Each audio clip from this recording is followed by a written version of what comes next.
Hi everyone, hope you're doing well. Welcome to Tarot by the Pines. I am your host Jason, and in this video, I am going on vacation and I'm taking some of my tarot decks with me. So if you're interested in seeing which tarot decks I will take on a specific vacation, stay tuned.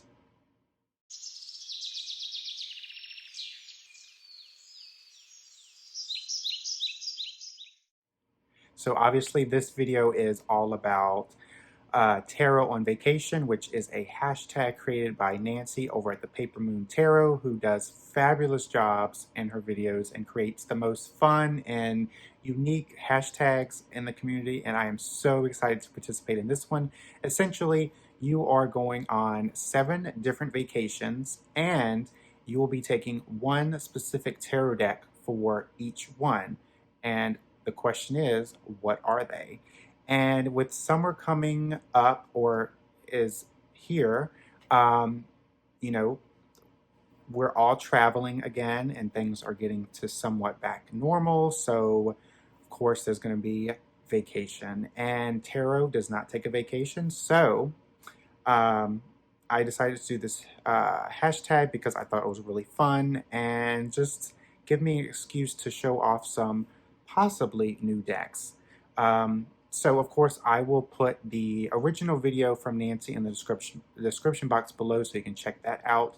The first vacation is called Tropical Beach Tarot. Swim with mermaids, sit on the beach, or travel the high seas. And no brainer here, the tarot deck that I will be taking on this tropical beach vacation is the Mermaid Tarot. This is an absolutely gorgeous deck. It takes you on a vacation itself. It's very beachy, it's very watery. Um, Quite possibly a good time. There's all kinds of merfolk and uh, animals and just all kinds of beachy stuff. And it is a Llewellyn deck, so the cardstock is going to be that classic Llewellyn, and the guidebook is that full color guidebook that we all know and love from Llewellyn. So the Mermaid Tarot is definitely the tropical beach tarot deck that I will be taking with me. The second vacation is mountain slash nature. Hike in the woods, commute with nature, encounter furry animals, perhaps a deck that fits in a backpack. Um, I had a couple decks for this vacation, but ultimately I wanted to choose the 5 Cents Tarot, which is a new deck in my collection. It is very earthy, it's very naturey. It is a semi-pip deck, and it's green, and I just love it. It is no um, it has no people in this deck. It's all animals. It's all floral. It's very antique. It's very Victorian. Um, and it is just a very nature-based deck that really surprised me. I got this on a whim because of the uh, keywords. I really like the idea of the keywords on a tarot, and it actually really works for this deck. I'm not overwhelmed and I'm not distracted. In fact, I think the keywords make this deck work.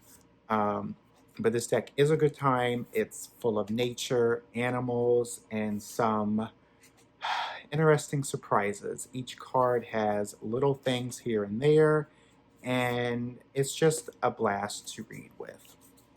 The next vacation is the theme park vacation. Let's go to Disneyland or any theme amusement park or circus for the day. And I don't have any particularly that vibes with the amusement park vacation, but when I think of amusement park, I think of fun and just having a good old time and just being very carefree. And we know that tarot is not carefree. It packs a punch and it will tell you how it is. So the deck that came to my mind was the Affirmators Tarot deck. It is strictly animal-based deck, but this deck is very charming. colorful. It has a personality in every single card, and it's just very cheerful. And it reminds me of amusement parks, even though that is a little bit of a stretch. Um, it's just a really fun deck to read with and makes tarot very approachable, which I really love. And the colors really pop, and it is a little bit bigger than a tarot deck, but it has that wonderful linen cardstock as well. So definitely Affirmator's Tarot deck is the one I chose for the theme park vacation. And also the 5 cent tarot is that linen cardstock as well.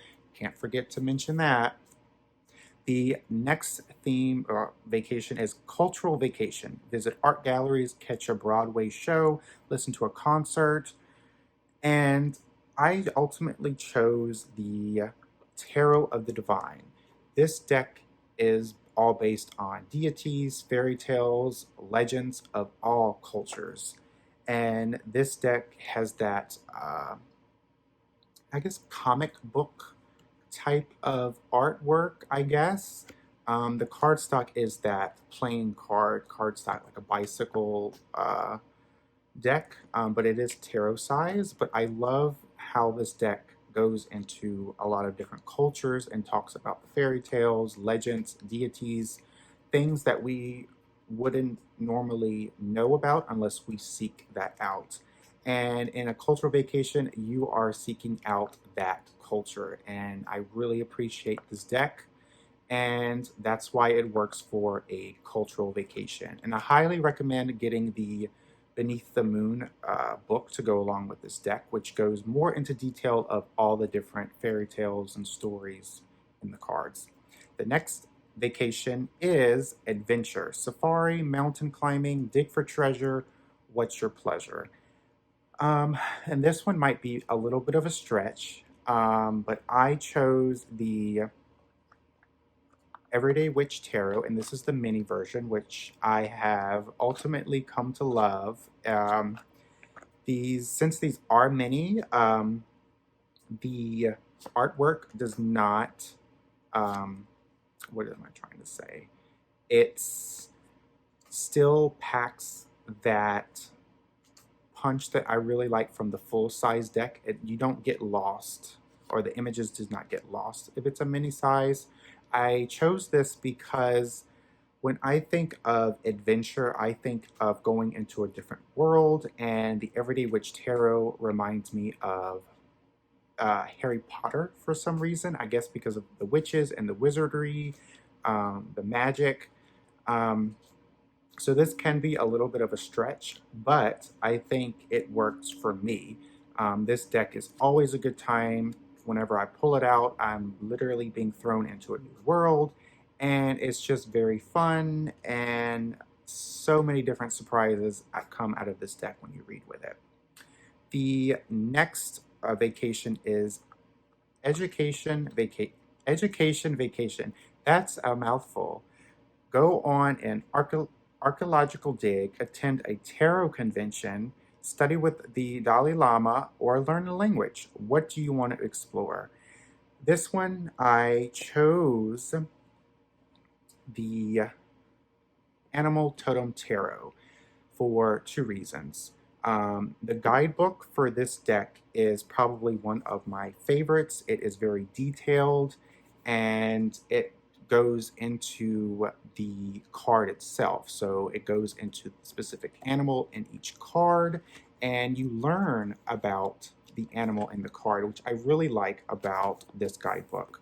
The cards, when it comes to using it as an education vacation, I'm learning more about the animals in this deck and on each card, and how that aspect of that animal totem corresponds with the meaning of the correlation of the name of the card.